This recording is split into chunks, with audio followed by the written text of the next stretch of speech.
हम अपनी मेहनत समर्पित करते हैं देश के उन महान देशभक्तों के श्री चरणों में जिन्होंने हमारे सुखी जीवन के लिए अनेक यातनाएं सही, गोलियां खाई, फांसी चढ़े और गुमनामी के अंधेरों में खोए श्री सुभाष चंद्र बोस के चरणों में जो हमारे आदर्श हैं। Think globally, work locally. पूरी दुनिया का अध्ययन करो और अपने घर से प्रारंभ करो। इस सिद्धांत को लेकर हम कार्य कर रहे हैं, लेकिन हम ये बताना चाहते हैं कि किस प्रकार वर्तमान विश्व राजनीति मानव सभ्यता के विरुद्ध कार्य कर रही है। पूरी दुनिया उस यूएनओ के माध्यम से चल रही है जो स्वयं 1945 में द्वितीय विश्व युद्ध के गर्भ से निकला है। शांति के लिए स्थापित यूएनओ हर कदम पर युद्ध प्रायोजित कर रहा है। इराक में परमाणु हथियार होने का झूठा बहाना लेकर लाखों लोगों का कत्लेआम। इस प्रकार के सैकड़ों ऐसे उदाहरण हैं जो इस यूएनओ ने हमको दिए। वर्तमान में शांत मुस्लिम देशों में लोकतंत्र के नाम पर विद्रोह कराकर लाखों लोगों की हत्याएं केवल पैसे की लूट के लिए ही कराई गई। लीबिया की तानाशाही 40 वर्षों से थी। जब गद्दाफी तानाशाह बना तब लीबिया पर लोकतंत्र स्थापित क्यों नहीं किया गया? अब ईरान को भी अमेरिका मिटाना चाहता है। विश्व के नेता हर सच्चे प्रश्न पर निरुत्तर हो जाएंगे।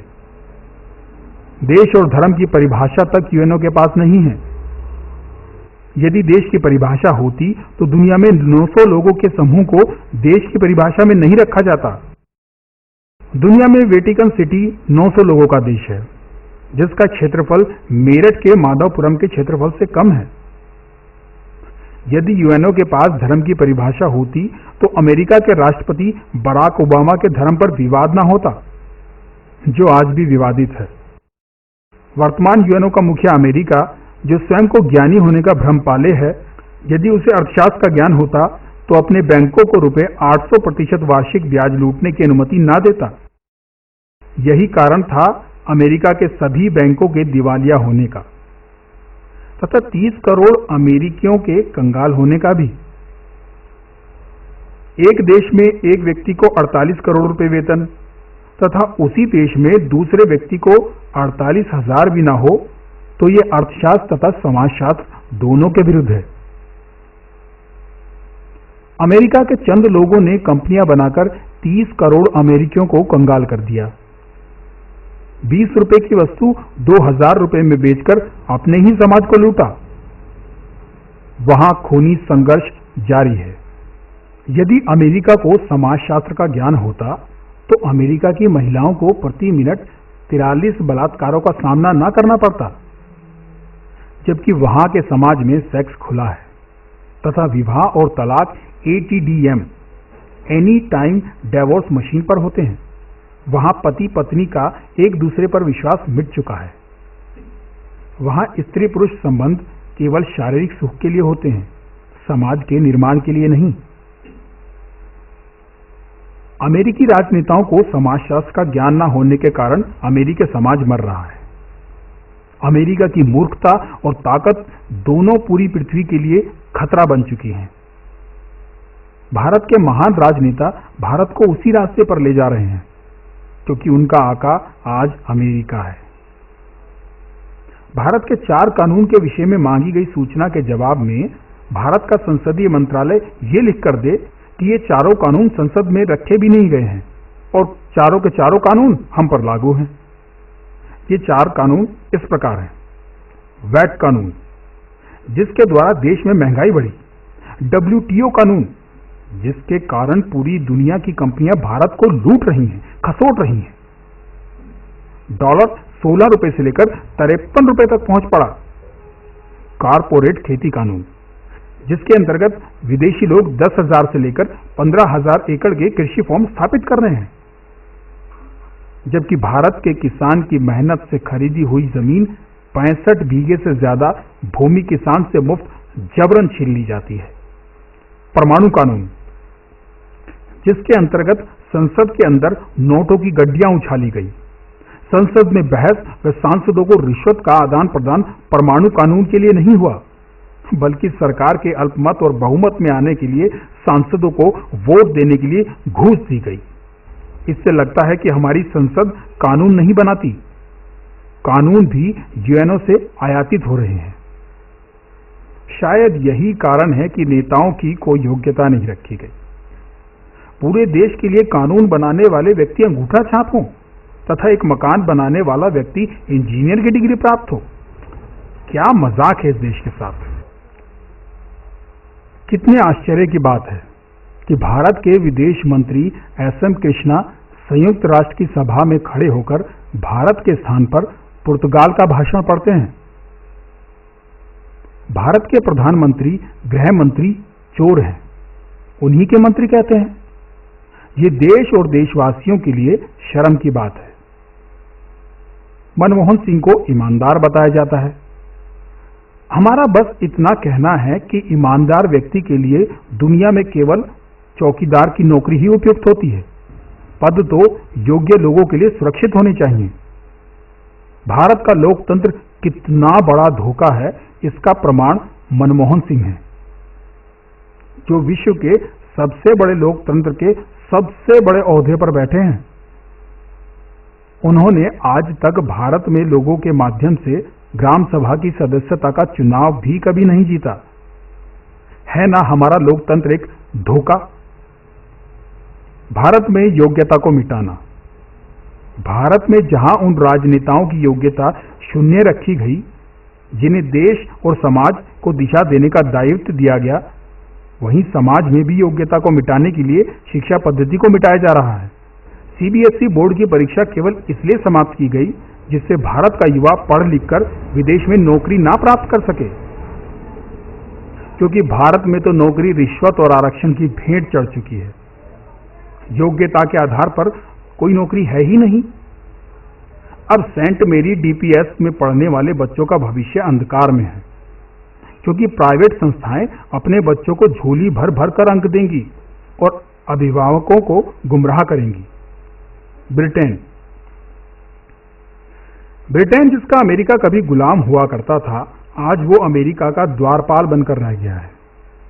आज प्रत्येक नागरिक पर 64 लाख रुपए का कर्जा है, करीब 80,000 पाउंड। वहां की कंपनियां भी एक स्टील का छल्ला जो अधिकतम 2 रुपए का होगा, 450 रुपए का बेचकर अपने ही समाज को लूट रही हैं।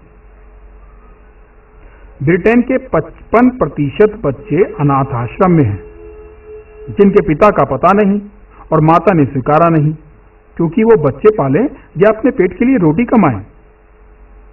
पति पत्नी का संबंध पशु संस्कृति में पहुंच गया है। समाज लगभग मिट चुका है। हमें भारत सहित दुनिया की दिशा और दशा दोनों बदलनी है, मगर जैसे गिनती 1 से प्रारंभ होती है, ठीक उसी प्रकार से परिवर्तन की शुरुआत हमें अपने ही घर मेरठ से करनी है। आइए हम बताते हैं कि मेरठ का दुनिया में क्या महत्व है। मेरठ का महत्व। पूरी दुनिया का सबसे बड़ा लोकतंत्र भारत है। मेरठ भारत के 9 राज्यों से तथा दुनिया के 45 देशों से बड़ा है। रामायण और महाभारत तथा 1857 की क्रांति में मेरठ ने अपने कार्य एवं योगदान से इतिहास रच डाला। मेरठ की जनता द्वारा अपने वोट से किया गया परिवर्तन भारत की दिशा निर्धारित करेगा, दुनिया को संदेश देगा तथा एक नया इतिहास रचेगा। मेरठ के लोगों को भ्रष्टाचार सहित सभी समस्याओं से निजात दिलाएगा और समाज को आजादी का एहसास दिलाएगा। आपकी हर समस्या का समाधान केवल आपकी वोट तथा आर्थिक सहयोग में छिपा है। दुनिया में ऐसी कोई व्यवस्था नहीं कि व्यक्ति कार्य करे और भोजन ना करे। अतः हमें केवल एक पारदर्शी राजनीतिक व्यवस्था की शुरुआत करनी है। वर्तमान में मेरठ की राजनीतिक व्यवस्था। मेरठ में मेयर व पार्षद का चयन होता है। मेयर करोड़ों रुपए व पार्षद लाखों रुपए चुनाव में खर्च करते हैं और हाथ जोड़कर पैर छूकर हमसे वोट भी मांगते हैं, जबकि इन्हें वेतन के नाम पर 1 रुपया भी नहीं मिलता। ये नेतागण वोट हमसे लूटने के अधिकार के स्वरूप मांगते हैं। जिसको हम वोट देते आए हैं वही हमको लूटता आया है। यही वोट जो हम देते आए हैं हमें ही मिटा रहा है। लबालब भरे नाले केवल इसलिए साफ नहीं कराए जाते जिससे सड़कें टूटें और चुने हुए नेताओं को उनके हिस्से का कमीशन मिल सके। नाला साफ करने में उनको कोई कमीशन नहीं मिलता, सड़क बनने पर ही कमीशन मिलता है। क्या है मेयर? हम मेरठ के लोगों को बताना चाहते हैं कि मेयर महानगर का सबसे बड़ा अधिकारी है। जिला मजिस्ट्रेट, एसएसपी तथा एमडीए का उपाध्यक्ष भी मेयर का आदेश मानने के लिए मजबूर है, मगर कमीशनखोरी और दलाली के कारण मेयर एक फोटो सा बनकर रह जाता है। हम मेरठ के लोगों को मेयर की ताकत से सुख और शांति तथा खुशहाली देकर दिखाएंगे। हम आपको बताना चाहते हैं कि हम मेरठ की राजनीति में क्या नया लाए हैं। 80 सभासद व एक मेयर के लिए सभी अराजनीतिक लोग, केवल 25,000 रुपए तक का चुनावी खर्चा, ना किसी को शराब पिलाना, ना किसी को खाना खिलाना और ना ही किसी को चाय पिलानी। आपकी वोट तथा 1 रुपया रोज वार्षिक सहयोग पर क्या क्या मिलेगा। हमने समस्या को 2 हिस्सों में बांटा है, व्यक्तिगत समस्याएं, सामूहिक समस्याएं। व्यक्तिगत समस्याएं, व्यक्तिगत समस्याओं के अंदर राशन कार्ड, वोटर कार्ड, जाति प्रमाण पत्र तथा विद्युत विभाग की अनियमितताएं आदि सरकारी विभागों से संबंधित कार्यों को रखा गया है, जिसमें प्रत्येक व्यक्ति को रिश्वत व परेशानी का सामना करना पड़ता है। भ्रष्टाचार मुख्यतः 4 कारणों से है। कानून की जानकारी ना होना, क्योंकि हर विभाग के सभी कानूनों की जानकारी एक सामान्य नागरिक रख ही नहीं सकता। समय का अभाव, सरकारी कार्यालय अनावश्यक रूप से चक्कर लगवाते हैं, जिसके कारण आम आदमी परेशान होकर भ्रष्टाचार का सहारा लेता है। भ्रष्टाचारी को विभागीय सहयोग, भ्रष्ट कर्मचारी अधिकारी को भ्रष्ट राजनेताओं का संरक्षण प्राप्त है, जो भ्रष्टाचार से ही राजनीति में पद पा रहे हैं। कानून की जटिलता एवं अव्यवहारिकता, भ्रष्ट नेताओं ने इतने जटिल तथा अव्यवहारिक कानून बनाए हैं जिनका पालन किया जाना संभव ही नहीं है। मसलन रसोई में नहाने के लिए पानी गर्म करना अपराध है, क्योंकि नहाने के लिए व्यापारिक गैस सिलेंडर लगाना कानूनी रूप से आवश्यक है। लड़के की शादी का भोज भी व्यापार की श्रेणी में रख दिया गया।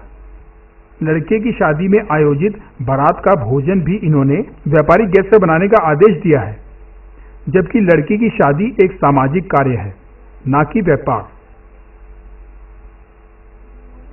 समस्या समाधान केंद्रों की स्थापना, आजाद हिंद फौज पूरे महानगर में समस्या समाधान केंद्रों की स्थापना करेगी, जिसके माध्यम से मेरठ के 16 लाख लोगों की समस्याएं हल की जाएंगी। किसी भी नागरिक को सरकारी कार्यालय में जाना नहीं पड़ेगा। जब आप किसी कार्यालय में जाएंगे ही नहीं तो कोई आपसे रिश्वत लेगा ही नहीं। सभी विभागों का सही कार्य इन समस्या समाधान केंद्रों के माध्यम से संपन्न कराया जाएगा, जहां हर विभाग के कानून के जानकार एवं कार्यकर्ता होंगे। आपके कार्यों को समझकर स्वतः संपन्न कराएंगे। इस केंद्र पर आने वाला खर्च उन लोगों को देना होगा जिनकी समस्याओं का समाधान होना है। ये 1 रुपया रोज 365 रुपए वार्षिक रखा गया है। संभवतः पर्याप्त होगा। सामूहिक समस्याएं तकनीकी आधार पर हमारे 80 पार्षद संपन्न कराएंगे, जो बिना किसी खर्च के हल होंगी। स्ट्रीट लाइट, नगर क्षेत्र के हर खंभे पर या 4 या 5 खंभों का समूह बनाकर उस पर स्वचालित सौर ऊर्जा से स्विच ऑफ व्यवस्था लगा दी जाएगी, जिससे सभी लाइटें दिन में स्वतः बंद रहेंगी और सूर्य छिपते ही अपने आप स्ट्रीट लाइट जल जाएंगी। कूड़ा प्रबंधन, प्रत्येक गली से घंटी बजाकर कूड़ा इकट्ठा कर अंत में एक बड़े से टैंक में डाला जाएगा। जिसमें से तैरने वाला कूड़ा जलाने के काम में, घुलने वाला कूड़ा सिंचाई के साथ जैविक खाद के रूप में तथा नीचे बैठा हुआ कूड़ा भराव में प्रयोग किया जा सकेगा। जल निकासी। प्रत्येक गली से लेकर नालों के अंतिम छोर तक शिविर व्यवस्था इस प्रकार रखी जाएगी कि शिविर में छोड़े गए कैच पिट को निश्चित समय पर साफ करने की व्यवस्था चलती रहेगी, जिसका मॉडल निम्न प्रकार है। खाली प्लॉट। शहर में पड़े खाली प्लॉट भी समस्या का एक बहुत बड़ा कारण है, जिनमें गंदगी इकट्ठा होना, अपराधियों को साथ वाले मकान में चढ़ने का रास्ता मिलना आदि आदि आते हैं। इन प्लॉटों पर एक निश्चित समय पर निर्माण किया जाना सुनिश्चित किया जाएगा। यदि निर्माण नहीं होता है तो अन्य जरूरतमंद को दिलाया जाएगा अथवा सामूहिक उपयोग की व्यायामशाला, उपवन आदि का निर्माण भी कराया जाएगा। सड़क निर्माण। प्रत्येक सड़क इस प्रकार बनाई जाएगी जिससे अगले 5 वर्षों तक वह न तोड़ी जाए तथा किसी भी सरकारी विभाग को सड़क तोड़ने की अनुमति नहीं दी जाएगी। सड़क निर्माण से पूर्व सभी को सूचना दी जाएगी, जिससे गली के लोग सड़क निर्माण से पूर्व अपने भवनों में आवश्यक निर्माण कार्य पूरा करा लें। सड़क टूटना। मेरठ की सड़कों पर होने वाला गड्ढा तत्काल भर दिया जाएगा, जिससे सड़कें ज्यादा ना टूटें। हर सड़क का निर्माण आम लोगों की जानकारी में होगा कि सड़क में क्या क्या सामान कितने कितने अनुपात में लगना है, जिससे हर व्यक्ति उस पर नजर रख सके। मेरठ विकास प्राधिकरण और आवास विकास से समाज की रक्षा। मेरठ विकास प्राधिकरण मेरठ विनाश प्राधिकरण में बदल चुका है। गत 18 वर्षों में एमडीए ने एक भी भवन आम लोगों के लिए नहीं बनाया। ये एमडीए ने सूचना अधिकार के अंतर्गत स्वयं लिखकर दिया है। भूमि की दलाली और कॉलोनियों को उजाड़कर कम से कम 10,000 करोड़ रुपया मेरठ के लोगों से एमडीए ने लूटा है। 300 मीटर तक का मकान बनाने के लिए किसी भी नागरिक को एमडीए, आवास विकास व नगर निगम जाने की आवश्यकता नहीं होगी। प्राधिकरण तथा आवास विकास परिषद द्वारा निर्मित खराब गुणवत्ता वाले भवनों का पैसा समाप्त कराया जाएगा। आप देख सकते हैं कि किस प्रकार पार्क में आवास विकास के अभियंता खुले आम निर्माण करा रहे हैं। ऐसे इंजीनियरों को जेल में जगह मिलेगी, मेरठ में नहीं। आपके सहयोग से हम मेरठ में ऐसा माहौल बनाएंगे कि रिश्वतखोर ढूंढने से भी नहीं मिलेगा। औद्योगिक विकास। मेरठ में रोजगार का अवसर प्राप्त हो, अतः उद्योगों के लिए आवश्यक भूमि उपलब्ध कराते हुए सरकारी आतंक से उद्योगपतियों की रक्षा की जाएगी। महानगर क्षेत्र में जहां जहां भूमि उपलब्ध है वहां वहां कॉलोनियां बसाई जाएंगी। महिलाओं के लिए उपवन एवं बाल विहार तथा युवाओं के लिए व्यायामशाला का निर्माण कराया जाएगा। प्रत्येक वार्ड में कुश्ती अनिवार्य रूप से आयोजित होगी। योग्य युवाओं को वार्षिक पुरस्कार दिए जाएंगे। सह शिक्षा समाप्त। भारत में लड़के लड़कियों की शिक्षा एक साथ कराया जाना यूरोप की देन है। ईश्वर ने युवक व युवती का शरीर व सोच अलग अलग बनाई है, इसलिए भारत के विद्वानों ने दोनों के कार्यों को वैज्ञानिक आधार पर अलग अलग निर्धारित किया है। लड़की लड़कों का एक साथ पढ़ना अपराधों को जन्म देता है। अपना घर। आज परिवार टूटते जा रहे हैं। अधिकांश परिवार पति पत्नी और बच्चों तक सीमित हैं। वर्तमान शासन तंत्र पति पत्नी में विश्वास स्थापित करने के बजाय वैमनस्य पैदा कर रहा है। भारतीय वैज्ञानिक सामाजिक व्यवस्था को पुरुष प्रधान बनाकर नारी पर उत्पीड़न का आरोप लगाकर पुरुष और स्त्री के बीच में दीवार पैदा की जा रही है, जबकि दुनिया का सबसे बड़ा वैज्ञानिक आधार तथा सबसे बड़ा सत्य यही है कि नारी पुरुष के संरक्षण में ही सुरक्षित है। भारत में स्वस्थ समाज की स्थापना के लिए एक पुरुष एक नारी का सिद्धांत स्थापित किया गया है। नारी की रक्षा का दायित्व पिता, पति, भाई और पुत्र पर छोड़ा गया है। नारी की नारी के लिए कोई उपयोगिता ही नहीं होती, इसलिए नारी प्रधान समाज की परिकल्पना करना पूर्णतः अवैज्ञानिक और अव्यावहारिक है। इससे समाज मिट जाएगा।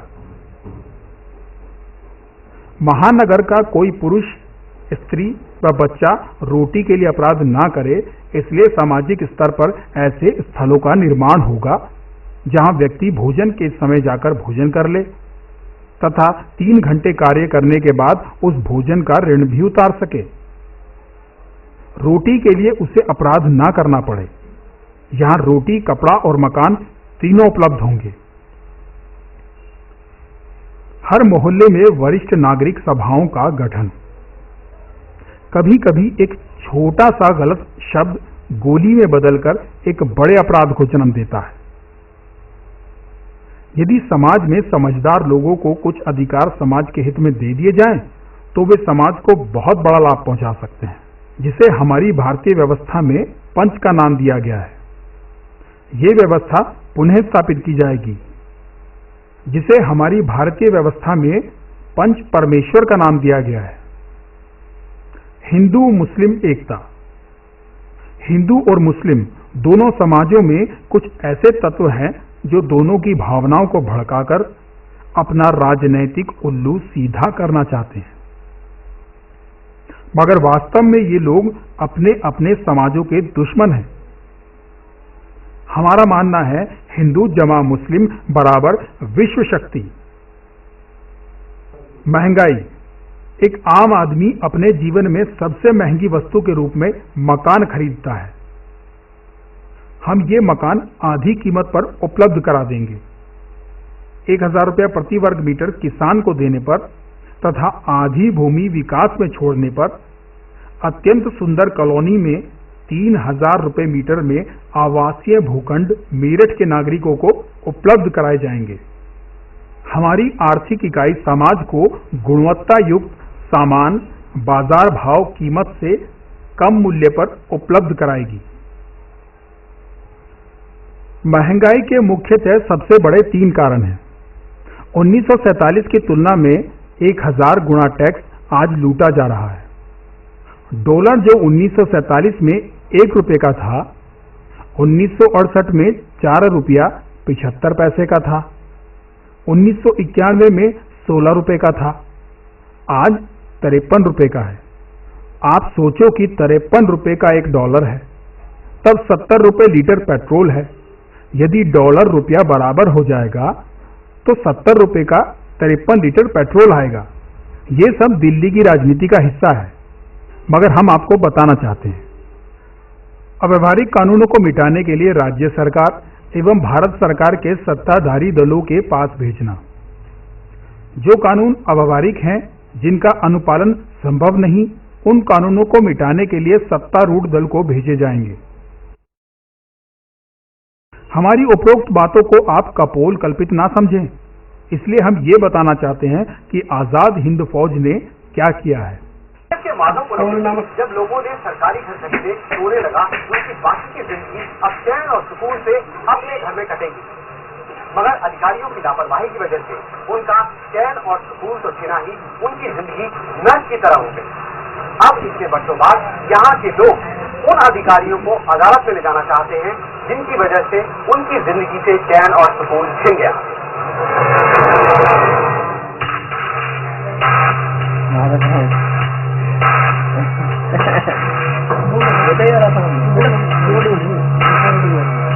मैं Anil Subhash, citizen journalist RBN 7 के लिए मेरठ की माधोपुरम कॉलोनी में रहता हूँ। माधोपुरम कॉलोनी वर्ष 1987 में उत्तर प्रदेश आवास विकास परिषद ने बनाई थी। इस कॉलोनी के अंदर 5000 परिवार रहते हैं। उत्तर प्रदेश आवास विकास परिषद ने जो ख्वाब यहाँ के लोगों को दिखाए थे, वे ख्वाब आज भी अधूरे हैं। मकानों के आवंटन के वक्त उत्तर प्रदेश आवास विकास परिषद ने अपनी पंजीकरण पुस्तिका में साफ लिखा था कि कॉलोनी में अच्छी गुणवत्ता वाले मकानों के साथ बैंक, स्कूल, हॉस्पिटल, डाकघर, बाजार और सुंदर पार्क मौजूद होंगे। इन सुविधाओं के विकास के लिए उत्तर प्रदेश आवास विकास परिषद ने लोगों से 1100 रुपए प्रति मीटर के हिसाब से अतिरिक्त पैसा भी वसूला, लेकिन 22 साल बीत जाने के बाद भी इनमें से कोई भी सुविधा नहीं दी गई। उत्तर प्रदेश आवास विकास परिषद ने वादा किया था कि आपको बहुत सुंदर सड़कें मिलेंगी। सड़कों का क्या हालत है वह नजारा आप भी देख सकते हैं। कहा था 25 फुट चौड़ी कम से कम सड़कें होंगी। सड़कों का साइज 12 फुट है और 22 साल बाद भी इन पर पानी खड़ा है। ये नमूना है इनके भवनों का, जहाँ हाथ लगाने से पहले इनपे प्लास्टर गिरता है। हाँ, वो पता करते हैं यहाँ के निवासियों से पार्कों की स्थिति। कोई ऐसा पार्क है जिसमें आप लोग जाकर शाम को बैठ सकते हो? नहीं, हाँ ऐसा कोई पार्क नहीं है, सबका यही हाल है। ना बच्चे खेल सकते हैं, ना कोई लोग बैठ सकते हैं। घर के आगे भी बाहर बैठे तो हमें इतनी बदबू आती है, पूछो मत। उत्तर प्रदेश आवास विकास परिषद ने विकास के नाम पर जो धोखाधड़ी की, उसके खिलाफ हमने कदम उठाने का फैसला किया। लोगों ने निर्णय लिया कि रुड़की के भवन विशेषज्ञों को यहाँ बुलाया जाए और यहाँ का तकनीकी मुआयना करा करके उनका पता किया जाए कि हमारे साथ क्या धोखा किया गया है। IIC की रिपोर्ट में उनके सब वादों को खोखला सिद्ध किया। यहाँ रहने वाले बहुत से लोगों ने परिषद को मकान की पूरी कीमत इसलिए अदा नहीं की कि पहले परिषद अपने वायदे के मुताबिक विकास कार्य करे। विकास कार्य तो नहीं हुए, लेकिन एक दिन परिषद ने रुके हुए पैसों पर चौगुना ब्याज लगाकर बकायेदारों को नोटिस जरूर भेज दिया। हमने इस आदेश के खिलाफ हाईकोर्ट में याचिका दायर की। इस याचिका को IIC रुड़की की रिपोर्ट के आधार पर कोर्ट ने स्वीकार किया और उत्तर प्रदेश विकास परिषद को अग्रिम आदेश तक पैसा वसूलने से रोक दिया। हमारा संघर्ष अभी भी जारी है। हम खड़े हैं उत्तर प्रदेश आवास विकास परिषद के ऑफिस पर। इनकी गुणवत्ता और विकास के बारे में करते हैं इनके अधिकारियों से सीधी बात।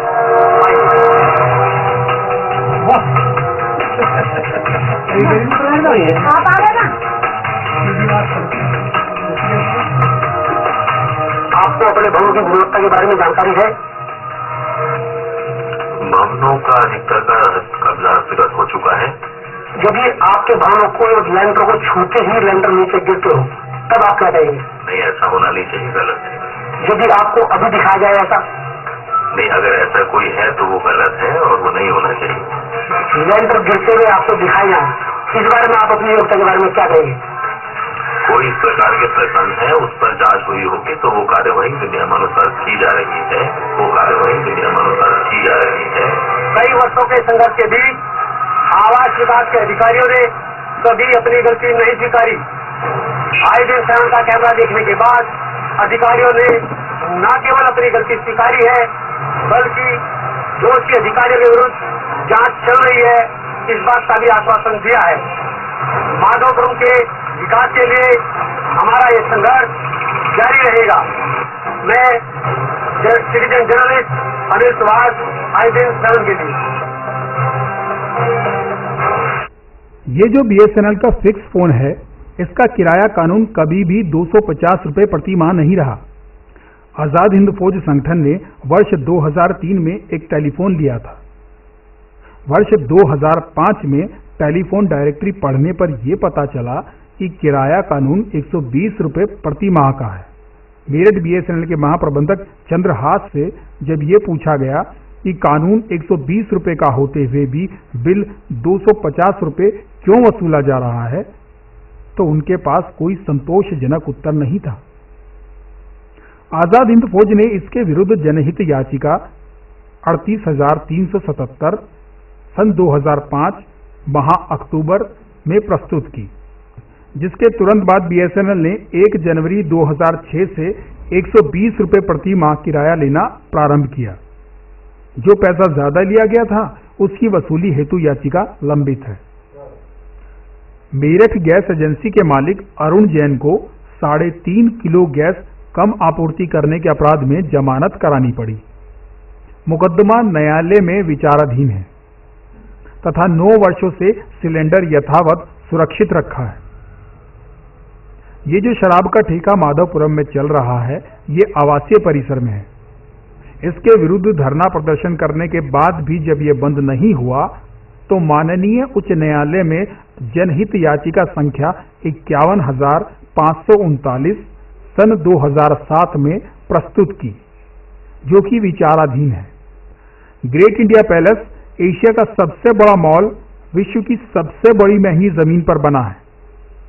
इसके विरुद्ध जनहित याचिका संख्या 53,639 सन 2008 दायर की, क्योंकि ये मॉल पार्क की भूमि पर बना है। दुनिया का सबसे बड़ा भूमि घोटाला अनुमानित 36,000 करोड़ का घोटाला किया गया है। ये 700 बीघे जमीन पार्क के नाम पर 1900 रुपए मीटर बेची गई, जबकि यहां 10 लाख रुपए मीटर तक का बाजारी मूल्य है। यह दुनिया की सबसे बड़ी महंगी जमीन है, न्यूयॉर्क, लंदन, टोक्यो से भी महंगी।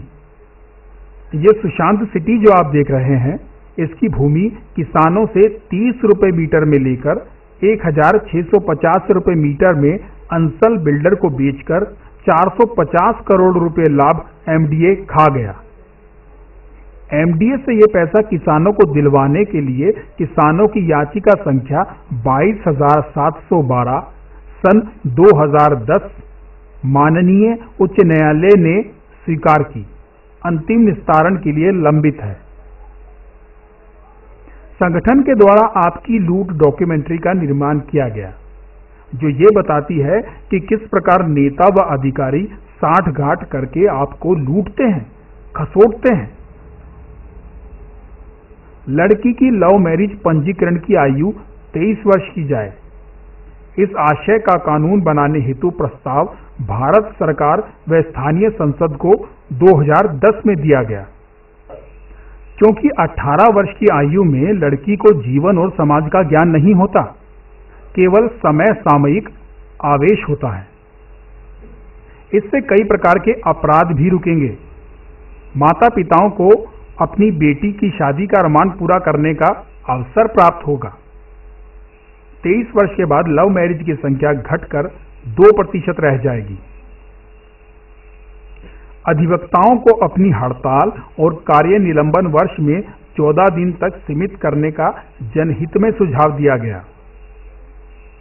भारत एवं प्रदेश सरकार को कॉलोनियों के लिए अधिग्रहित भूमि में विकास का खर्च काटकर शेष विक्रय मूल्य भूमि के मूल्य के रूप में किसानों को दिया जाए, ऐसा प्रस्ताव भारत सरकार और प्रदेश सरकार को 2009 में भेजा है।